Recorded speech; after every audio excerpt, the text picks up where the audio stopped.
India എവിടെ നിന്ന് എണ്ണ വാങ്ങണം എന്നുകൂടി ട്രംപ് പറഞ്ഞു. ഇന്ത്യ അത് അനുസരിച്ചു എന്നാണ്. പകരം കഴിഞ്ഞ 6 വർഷമായി പ്രിയപ്പെട്ട പ്രേക്ഷകരെ നമ്മൾ വെനിസ്വേലയിൽ നിന്ന് എണ്ണ വാങ്ങുന്നില്ല. എന്താ വെനിസ്വേലയിൽ നിന്ന് എണ്ണ വാങ്ങാത്തതിൻ്റെ കാര്യം? അതും ഈ ട്രംപ് തന്നെ. കാര്യം അവിടെ നിക്കോളാസ് മഡൂറോ, അമേരിക്കയെ അംഗീകരിക്കാത്ത നിക്കോളാസ് മഡൂറോയുള്ള വെനിസ്വേലയിൽ നിന്ന് ഇന്ത്യ എണ്ണ വാങ്ങില്ല.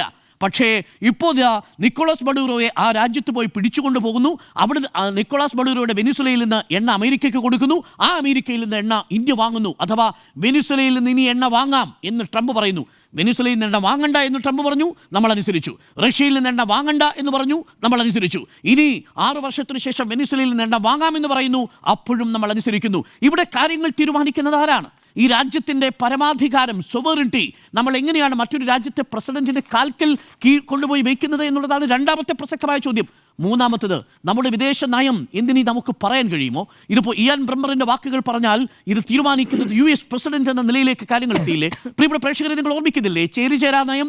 ഇന്ത്യയുടെ കോൾഡ് വാർ, അമേരിക്കയും സോവിയറ്റ് യൂണിയനും 2 തട്ടുകളിലായി ശീതയുദ്ധം നടത്തുന്ന സമയത്ത് ഇന്ത്യ ചേരിചേരാ നയത്തിലൂടെ തല ഉയർത്തിപ്പിടിച്ചു നിന്ന രാജ്യമാണ്.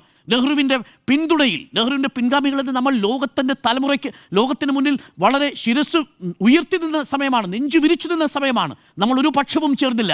സോവിയറ്റ് യൂണിയനോട് ഒരു ചെറിയ അനുഭാവം ഉണ്ടെങ്കിൽ പോലും നമ്മൾ ചേരിചേരാ നയം അങ്ങനെ തന്നെ പുലർത്തിപ്പോന്നിരുന്നവരാണ്. പക്ഷേ നോക്കൂ, ഇന്നിപ്പോൾ നമ്മൾ എവിടെ നിൽക്കുന്നു? നമ്മുടെ ചേരിചേരാ നയം, നമ്മുടെ നോൺ അലൈൻമെൻ്റ് എല്ലാം നമ്മൾ കളഞ്ഞു.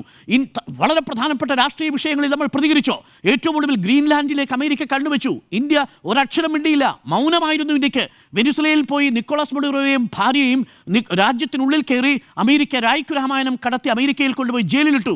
ഇന്ത്യ പ്രതികരിച്ചോ? ഒരു രാജ്യത്തിലേക്ക് കടന്നു കയറുന്നതിനെതിരെ, അധിനിവേശത്തിനെതിരെ ഇന്ത്യ ഒരു വാക്ക് മിണ്ടിയോ? മൗനമായിരുന്നില്ലേ? പാലസ്തീനിലേക്ക് ഇസ്രായേൽ കടന്നു കയറിയപ്പോൾ ഇന്ത്യ ഒരു അക്ഷരം മിണ്ടിയോ?